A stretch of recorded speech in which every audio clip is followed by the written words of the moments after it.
Yo là ai cho lù ô lúc trong lầu yo trả lúc trong chia rồi bây giờ đời để bây giờ mua trong áo phản của bây là sầu rồi lúc nọ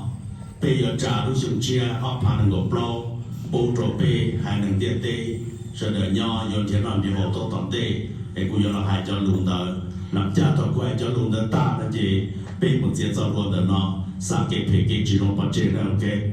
I'm going to go ahead and bless the new year, and then after that we're going to cut the ribbon to send off everything that's bad and welcome the new year with prosperity and blessing to everybody.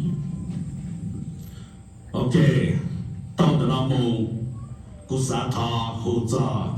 ngô nông đầu lì, hỗ trợ tu niệm tế gì, hỗ trợ tu chỉ nông nâng niệm tế, xử lý vật chữ của thành tu, giờ lúc trong áp phản của bê sầu, áp phản của bao tờ tua lại, y hai nâng từ cơ mua y, để nó cho các đi kia là cho hai nâng từ tua, giờ đi nông nọ, giờ cho bê mong lưu, để bê thọ hữu nê tua. Ba bê một cái kịp chỉ trong nó chế bỏ chế.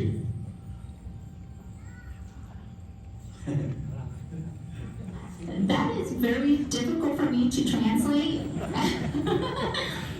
because it is very poetic. Okay. Cái bắt chữ chứ mà. Chỉ sợ cho luôn cái luôn nghe luôn xí là rất tốt là hãy chạy như nhau nè. So I do apologize. It's very poetic and very deep, so it's very difficult for me to translate. Quay giống gì đó là lưu trong lầu áp phản của bê sầu áp phản của pro yo tờ tua bê tô tờ nó bê một những cái tê nó và chữ qua tận tu có những mối y lần y chọn dài chỉ nô nó giờ cho bê mong lưu là để bê thọ hù và chữ qua tận tu để tuần ra bê của lưu trong lầu. Okay, this is a simplified version, so I apologize in advance. For 2023 into 2024, I would like to call upon God to bless every single one of us as we celebrate the Hmong New Year, send away all the bad vibes for the old year, and welcome the new year. Giờ đi thọ hù nê tua đợt chế kế mò kế gân kế bó kế tua ya kế phê kế chỉ rồng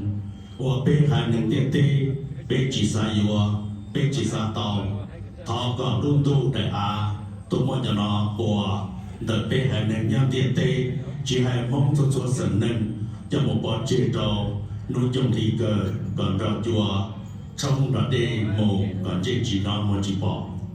I would like to call upon your authority to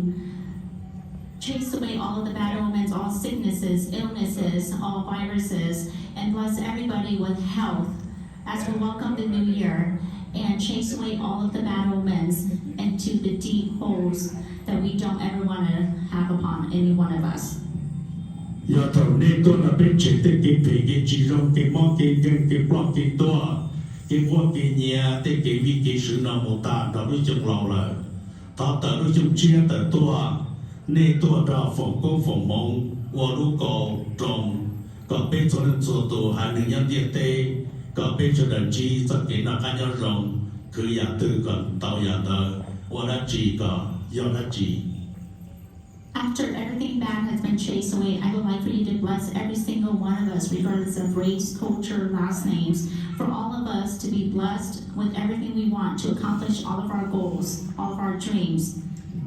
Giờ đi nên tôi là bên chế ta là cả tổ特kỳ cho tôi chân xài dùng một cơn tao là có cơn tao cho nên cho gì dùng một thiên non thiên hậu là còn thiên tao cho nó cho chữ cho sẽ đi không sổ là cho mấy giờ cho nó cho chữ có một là đi chữ gì để sẽ đi chữ là cho về cho bây giờ vô hử và nó vào hồ khó bên là khó là đồng được nó có sự được nó cả nhau rồng là cả có lo mộng để thọ đến tổ phòng cho cô mong nó bố trò bê cho nên nhau có là đồ số sân nên nhau nó.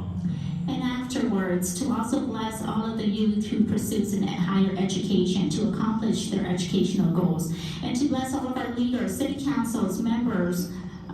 mayors, and to our police chiefs and all leaders within the state of Colorado, that you guys will continue to be leaders and leading the citizens of Colorado to be successful, for more prosperity, higher job opportunities, more job opportunities, and more economic growth in our state of Colorado.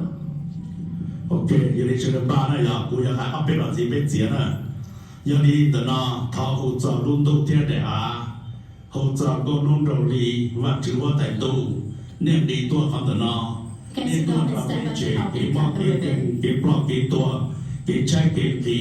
เก็บวันจุดจริงจุดเกิดเก็บวันจุดตุ้นจุดกีเฉยวิสุวิสุวิดาวิบอเคยยังเคยยืนต้องบอกโยมแต่บอกรออยากเก็บเพเก็บจีรง我被海能梦，做海能要点点几啥有啊？点几啥刀？他个你多少杯？烧的米的水的那的包着造罗列的呢？被有我啥梦着啊？被接他呢？个你我啥着做个做错梦着的个点得了，都当家的当好梦着都就那个，叫你叫是叫那叫包呢？个梦一接一波凶，个被海能。cho nên chỉ sợ cái nào cá nhân rộng cái phê cái chỉ rộng chỉ vô có trộn phê cho nên